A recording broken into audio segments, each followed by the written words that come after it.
Okay, this is how to restore a database from a system, a microSRAS system that maybe the system had crashed or you're upgrading the system. So I need to grab the unique database from that site and put it onto a new server. Um, so in this case, I've got a Windows 7 computer that's being upgraded to Windows 10. Could have the case where Windows 7 crashed, and instead of restoring the same old system, you're going to restore it onto a newer one. The key is you got to have the what you're restoring the database on can never be lower than the version wise as the database itself. So in this case, it's not. It's a Res 5.5, and we're running 5.7. So on Windows 10 box too. So I've restored the latest image we have on Res Windows 10 on a HP Flex server, and that's what I've got here. And so I'm going to open up File Explorer. I've got a thumb drive where I've backed up data from the site I want to restore. Bring that up. And here's the files I got. So what you want to do is grab the entire Micros folder. I've got Micros folder here. I didn't copy everything over, but in the case of restoring, you want to grab that folder. If for some reason the drives were all lost as far as that's concerned, we should have that backed up to the cloud. So if you've got the Micros folder, you've got everything needed to restore the site. The most unique thing, of course, is the database itself. So I'm going to grab the database from the Micros folder, which I backed up. This is a image or the backup of the database from the archive folder. So what I'm going to do is copy this from here and put it in the actual path of what this has already got a shell database running on it of the current system, but it's of course we're restoring our unique database from this site. So I'm going to drop this into that same path that the backups would reside in. So that's going to be under Micros Database Data Backup Archive. There's one already backed up right here from this demo setup shell database. I'm going to paste in my backed up database, which in this database itself has the one from the archive folder has inside this has the keys along with the encryption keys along with the database itself. So drop that in there.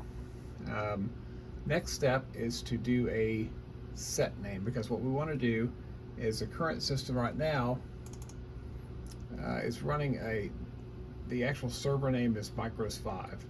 We need to make it AT9754 because that's the system's server name that we want to restore to. So it's the best scenario is to have your current shell database running just like your one you want to restore. It seems to be more successful that way, so that's why I normally change the name first.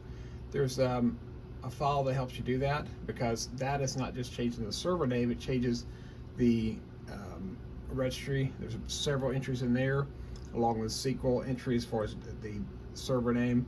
So make sure the system is off. If it's not, just highlight restaurant, turn it off here.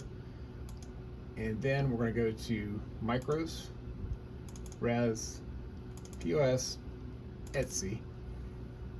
And you should have a file called setName along with setname.config. If those are there, you're good to go. If for some reason they're missing, you can grab that from the same version system somewhere else out there. It's going to be the Micros, Res, POS, Etsy folder. So I'm going to kick that off.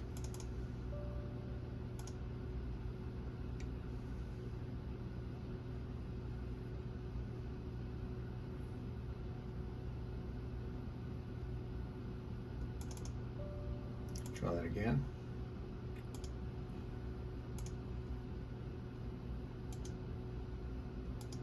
Not sure why it's failing here. It should be popping up a box, and it hasn't done that. It's not typical.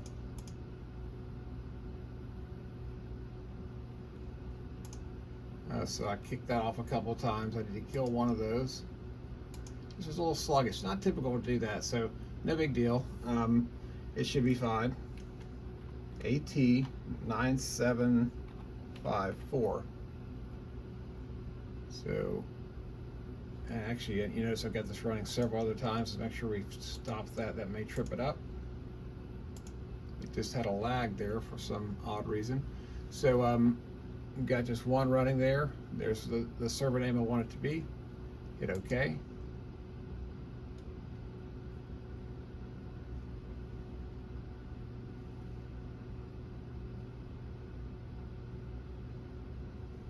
Normally this runs pretty quick, typically 10-20 seconds. It says complete and restart. So it forces a restart.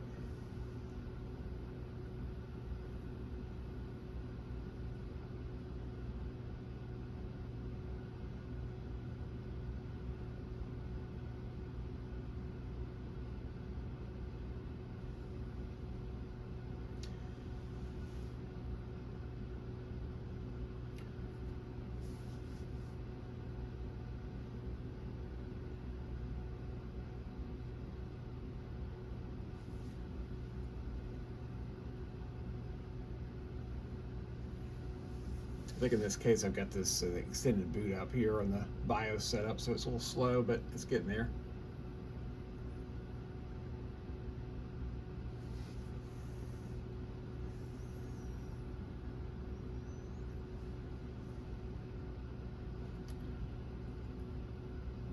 All right, so now we'll go back into the Micros control panel. Notice that name has changed here. But we need to change that name of the configurator as well. So let's highlight restaurant and just choose back of house. Really doesn't matter, I could choose front of house, but just I want to start the back of house so I can get the configurator and change the name of the make sure the system matches the database matches the server.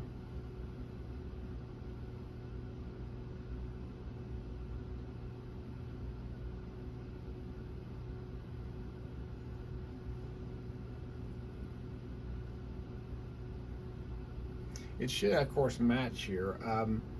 The MDS host file has to be recreated too. So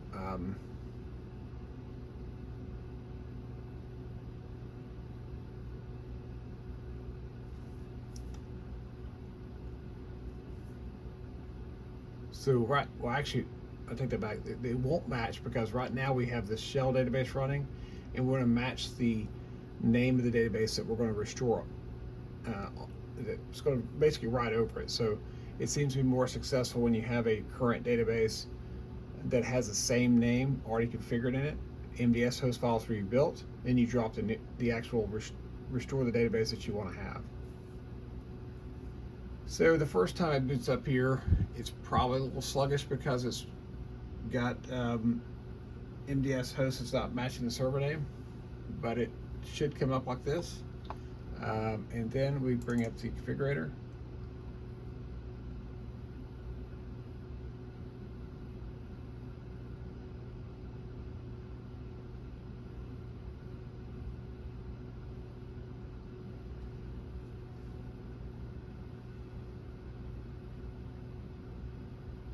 Normally configurator pops right up, but because of that MDS difference, it has a little bit of lag there, nothing big. We're going to go to devices and then network node.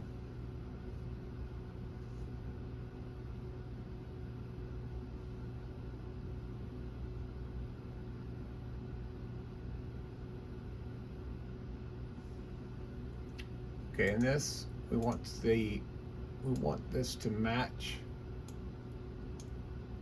We want the actual computer name to match here, because we're dealing with a database that doesn't know that we just changed the server's name, but we always want to match that. AT95, oh sorry, 9754, and do the same here.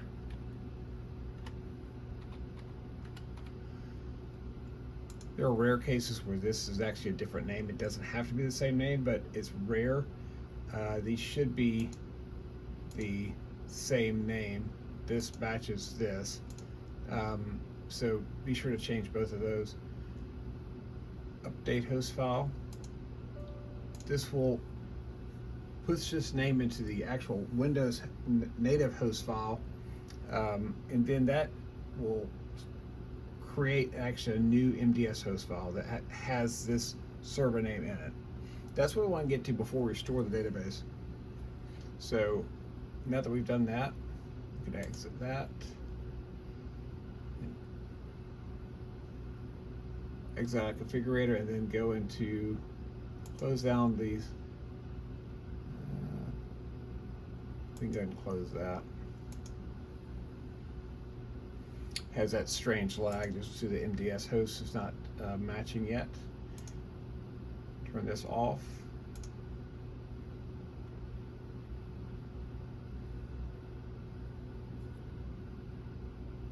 Definitely want to make sure this goes all the way down. We don't want to blow up our database. That I'll force the configurator down, but that won't hurt anything. I don't want to shut down the database in any way other than letting it get down to the red X.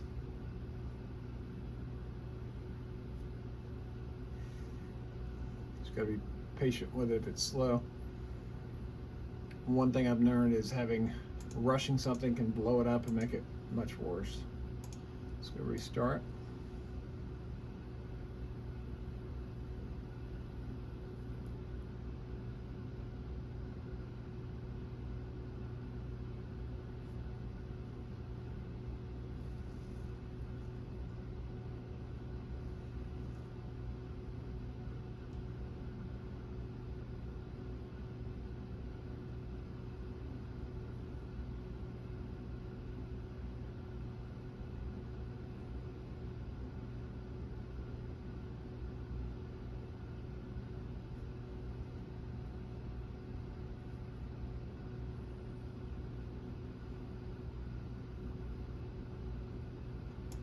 All right, let's go back into Micros control panel.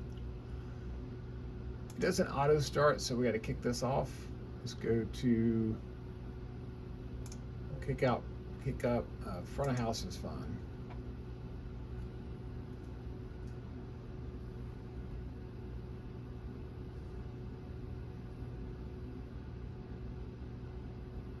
So by the end of this, by the time it starts, it should have a updated MDS host file. I just normally check to make sure that is good. Normally it will not start without it being there. Micros and the MDS host file is Micros common etc. Right there. This is not an editable file. You could edit it, but they say don't do it. I never do. And the key is it should not need to be edited, but you can look at it for reference. So it just created a update to it, or just refreshed its was refreshed off the host file should be, because it's got a current time. Go look at it here. That's what we want to see right there. Server names changed. Just got the machine numbers there. Looks good. Everything come up fine there. So we're in a good shape to do a restore of the database. So first thing you do, so we've got the system running good on the shell database. Now with the server name changed, shut it down. And you'll bring up File Explorer. And what you want to do is go out to Micros, Database, Data, Backup, Archive. That's what we want right there, but we're going to bring up a command line or command console. And also make sure our control panel, we're off there, so we're good.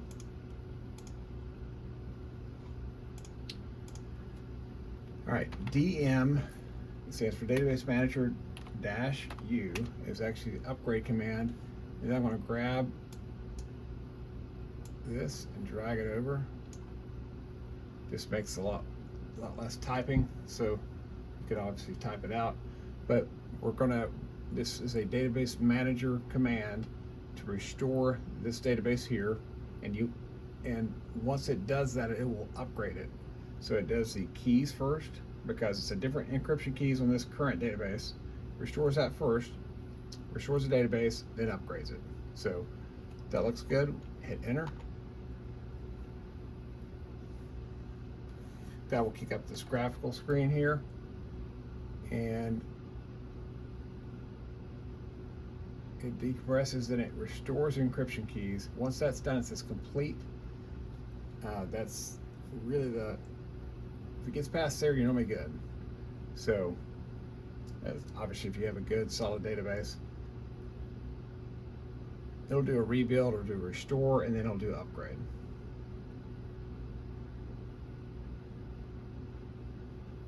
In this case, with the upgrade, it's going to take probably maybe 5. And this database is not very large, but it's probably 5-10 minutes, something like that. Not too bad. Sometimes you'll get this note, almost all the time you get this note not responding. Don't worry about that. You see this down here, it's actually working at it. It's a common thing. The front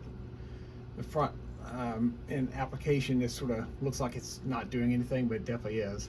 That lightning bolt right there is kind of telling you it's working on the database. If you're on site, you can see the hard drive lights flashing fast. You could look at processes and see the hard drive, CPU, everything's kind of running. So it normally does not fail out at that point. If you got a good database, it normally should not fail, but it could sit there for a while. Definitely don't ever kill it in the middle of that. Let it run through, because if you break it in the middle, it definitely will break that database and could, not normally, but could cause some other application issues.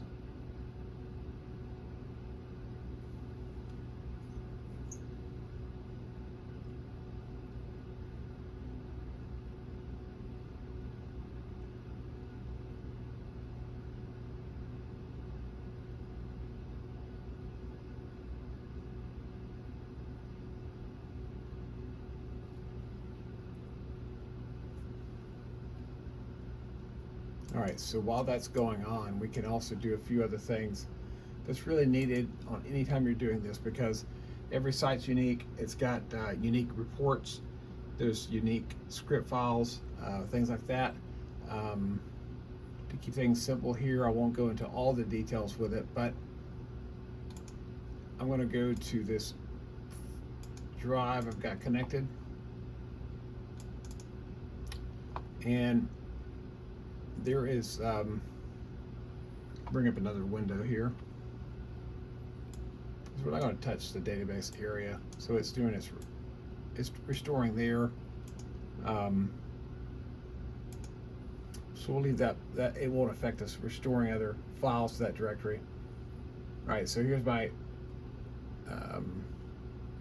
main thing. Is going to Micros under the Cal. There's workstation types. You've got, most of the time you're only dealing with Windows 32. That's any workstation 6, and then basically any Windows 8.1, Windows 10. It's going to be a Win32. Then you've got 5A, 5. Rare do we have a 4LX. This version wouldn't even run on a 4, so you can ignore that. But what I want to do is grab the files that are specific. So I've got, if you go into, just keep drilling down to get to the res folder, POS, Etsy. So you gotta keep drilling down into this, but then you get to this area that the files you need is all these ISL files. Sometimes you will need the ops user config file, not always, but just always have that just in case. You'll know you need it when the database is, when everything's connected and say the workstation screen is skewed in any way. That's because the user ops config, the ops display user.config is different. So I think it's the same here, so I'm gonna leave that as is. Copy this over to my D drive, Micros. I'm gonna go into res cal. All the workstations are configured. Go to files, Micros, res, POS, Etsy, and these are the ones that were already on this image. They could be different, so I'm going to assume that they are different. I'm going to overwrite the ones that are the same name. Leave the other ones, that's fine, not going to hurt anything. So that's, if I just had workstation 6s, that's it. I think in the case of this system, I have workstation 5As as well. So I'm going to grab those at the same time. Never hurts to put them all in there, but really not going too much backwards here. We got 5As are pretty old, 5s are very old. So normally just doing Win32 and 5As at the most. All right, so let's go to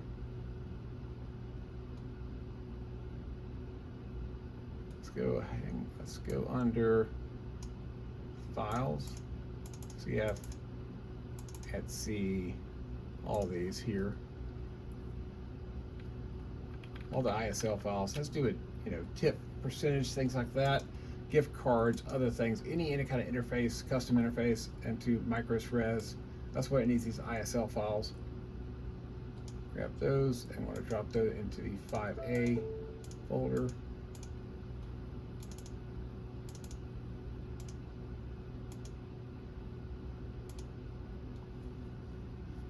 All right, that's that.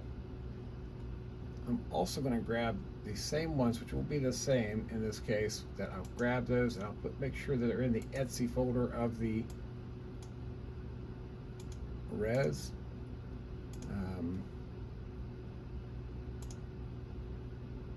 POS Etsy. So separate from Cal, we can run ops on the server. So we have MicrosRes POS Etsy. You'll see those right there. You want to drop these custom ones the same way. Otherwise, you couldn't run ops on this on the server. May have an error if you tried to have some custom script ran. So go ahead and do that at the same time. So the other thing, there's other custom folders or custom programs that are run. Won't get into all that, but the other core thing is going to be the reports, custom reports there. So I need to grab those from this USB drive.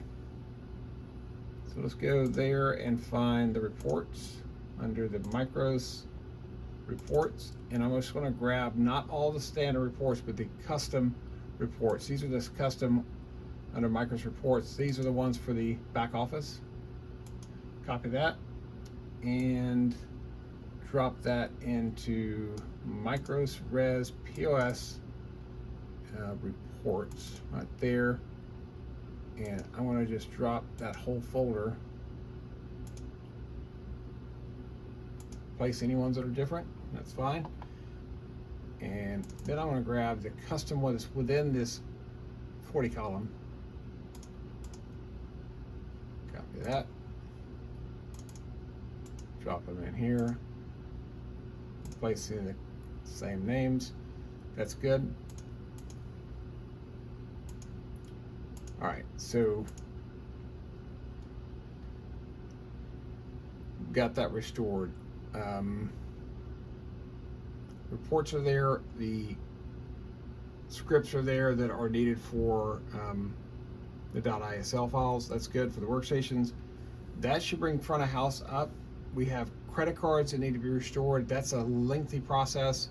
Won't get into that on this video, but that would be the first thing you'd work on. Shift4 credit cards, probably take about an hour roughly to restore all that through Command Center and everything else. With the configuration, you got to load Micros OPI and some other things there. That is actually located under, I'll show you where that's on these images. That's stored in Micros Miscellaneous, and then you've got Res Reports, Interfaces, and then you have credit card drivers right there.